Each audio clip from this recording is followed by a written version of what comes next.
गरीब और गरीब हो रहा है और अमीर हो रहा है। सुबह उठते कहीं बम की धमकी मिलती, कहीं दंगे की। ये अमृत काल है सर, ये धमकी काल है।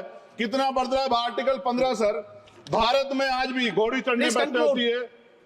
प्लीज सर क्या दलितों को यहाँ भी बोलने का सर, अगर सबको 4 मिनट दे दो। ये भेदभाव नहीं चलेगा दलितों के साथ। Time is 4 minute, don't waste. भाई सर आप क्या करो, अगर सबको 4 मिनट दिए तो आप मना करो, मैं बंद कर देता हूँ उसको। क्या दलितों को सबसे आखिरी में नंबर मिलेगा और बोलने का मौका मिलेगा? क्या मजाक कर रहे हैं सर आप? No, all independent people are having only 4 minutes. You take. Sir independent में अपनी पार्टी का मेंबर हूँ सर, और जीत के आया हूँ सर, किसी की दया बनी आया। आज हम संविधान की गौरवशाली यात्रा पे बात करने के लिए चर्चा कर रहे हैं। कल से ये चर्चा चल रही है सर। मैंने बहुत सारे दोनों पक्ष के और जितने भी हमारे मेंबर है सुना सर, उनको बड़े बड़े नेता हैं सर।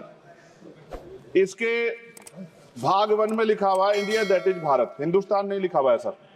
लेकिन सारे नेता संविधान पर चर्चा कर रहे हैं, लेकिन हिंदुस्तान ही कहेंगे, भारत कहने की हिम्मत नहीं जुटा पा रहे। ये बड़ा सवाल है सर कि क्या संविधान के हिसाब से बात रखी जा रही है। मैं धन्यवाद दूंगा फूले साहब बाबा साहब अम्बेडकर को और मेरे नेता मान्यवर साहब श्री काशीराम को। 25 नवंबर 1949 को संविधान को सौंपते हुए डॉक्टर बाबा साहब अम्बेडकर ने कहा था कि 26 जनवरी 1950 को हम विरोधाभास भरे जीवन में प्रवेश करने जा रहे हैं। राजनीतिक जीवन में तो हमारे पास समानता होगी, लेकिन सामाजिक और आर्थिक जीवन में असमानता होगी। क्या ये चुनौती आज 75 साल बाद दूर हुई है?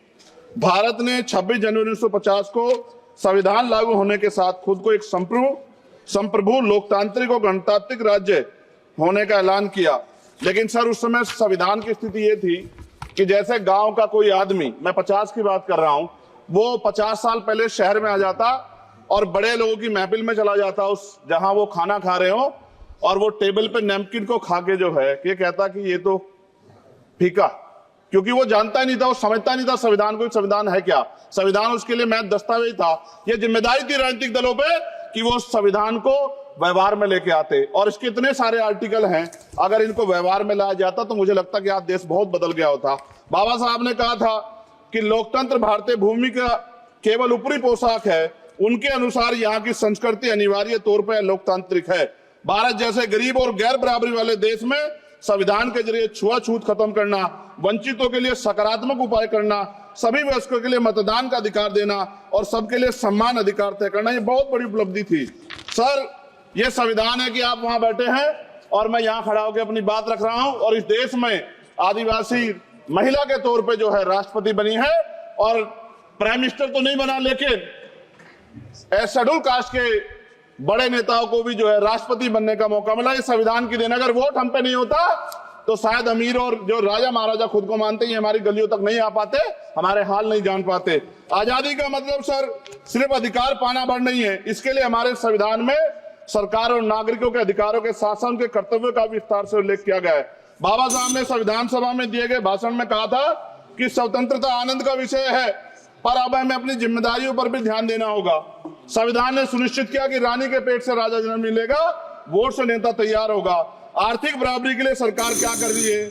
गरीब और गरीब हो रहा है और अमीर हो रहा है। सुबह उठते कहीं बम की धमकी मिलती, कहीं दंगे की। ये अमृत काल है सर, ये धमकी काल है। कितना बढ़ रहा है आर्टिकल 15 सर। भारत में आज भी घोड़ी चढ़ने बैठने होती है। प्लीज सर क्या दलितों को यहाँ भी बोलने का सर, अगर सबको 4 मिनट दे दो। ये भेदभाव नहीं चलेगा दलितों के साथ। Time is 4 minute, don't waste. भाई सर आप क्या करो, अगर सबको 4 मिनट दिए तो आप मना करो, मैं बंद कर देता हूँ उसको। क्या दलितों को सबसे आखिरी में नंबर मिलेगा और बोलने का मौका मिलेगा? क्या मजाक कर रहे हैं सर आप? No, all independent people are having only 4 minutes. You take. Sir independent में अपनी पार्टी का मेंबर हूँ सर, और जीत के आया हूँ सर, किसी की दया बनी आया। Take 1 minute and finish. Sir कल भी बोले तो एक दलीय पार्टी के लोग, आप मौका दो सर। मूछे रखने पर हत्या होती है, महिलाओं पे, छोटे मासूम बच्चों पर रेप हिंसा होती है। एनसीआरबी का डाटा देकर डर लगेगा। यही 1 किलोमीटर में संविधान को जला गया, और महाराष्ट्र के परभनी में अभी भी संविधान को नष्ट किया गया, उसकी कॉपी को। आर्टिकल 25-26 में संविधान में सभी को धार्मिक आजादी। कहाँ है दलितों की, मुसलमानों की, जैनों की, बौद्धों की, ईसाइयों की? छत्तीसगढ़ में सतनामी समाज को संविधान की अपनी धार्मिक आजादी के आधार पर जो है उनको अपमानित करके जेल में बंद कर दिया। संभल, अजमेर, अयोध्या सब इसका उदाहरण है। आज ये सरकार आलोचना डरती है। कितने लोग जेल में बंद है? मिरान हैदर, खालिद सैफी, उमर खालिद खान, सिफा खान, गुलिफ्ता फातिमा और आजम खान साहब राजनीतिक विरोध में बंद है। सरकार यहाँ बैठी है, सरकार सामाजिक न्याय की बात करती है। बताए कितने दलित मुख्यमंत्री बना रखे हैं आपने? 13 ज्यादा सरकार स्टेट में सरकार है। कितनी महिला मुख्यमंत्री है? आपकी सरकार ने सुप्रीम कोर्ट के आदेश के बाद रिजर्वेशन प्रमोशन में जारी नहीं किया, और ओबीसी को पॉलिटिकल रिजर्वेशन आप देंगे नहीं देंगे, आप बताने का काम करें। मैं 75 साल की गौरव यात्रा में हम एक सभ्य समाज नहीं बना पाए, इसलिए जाति आधार पर SC ST OBC के बच्चों को प्राइमरी स्कूल से लेकर उच्च संस्थानों में भेदभाव किया जाता है। सरकार निरंकुश हो गई, कोई बुलडोजर से कार्रवाई करता है। कल मंत्री जी ने कहा हमने राष्ट्रीय पिछड़ा वर्ग आयोग बनाया, 69 शिक्षक भर्ती में उसकी सिफारिशों को नहीं माना। EWS के जरिए आपने संविधान पे आरक्षण के प्रावधान पे हमला किया। 1 मिनट में खत्म कर रहा हूं सर। संविधान सर, न्यायपालिका में आर्टिकल 124 ये कहता है सर, ये अधिकार जो है। Sanjay sir ji please conclude. Sir 1 minute में प्लीज संविधान में न्यायाधीशों की नियुक्ति का अधिकार राष्ट्रपति के द्वारा होना चाहिए, अभी तक नहीं हो रही है। All India judicial service commission कब बनेगा? क्या चंद परिवार ही सर जज बन सकते हैं? और आज हम सर, मैं सरकार से सवाल पूछना चाहता हूं सर, सेवाओं में SC ST OBC वर्ग का कितना प्रतिनिधित्व है? भारत सरकार के मंत्रालयों के अधीन PSU में, बैंकों, बीमा कंपनियों में और स्वास्थ्य संस्थानों में आउटसोर्स तथा कॉन्ट्रैक्ट पर वर्तमान कार्यरत कर्मचारी कुल कितनी संख्या है? आउटसोर्स और कॉन्ट्रैक्ट में कार्यबल SC ST OBC कितना प्रतिशत है? निजी क्षेत्रों में कार्यरत कर्मचारी उनके SC ST OBC की वर्ग लाभ। सर खत्म कर, लास्ट पॉइंट सर।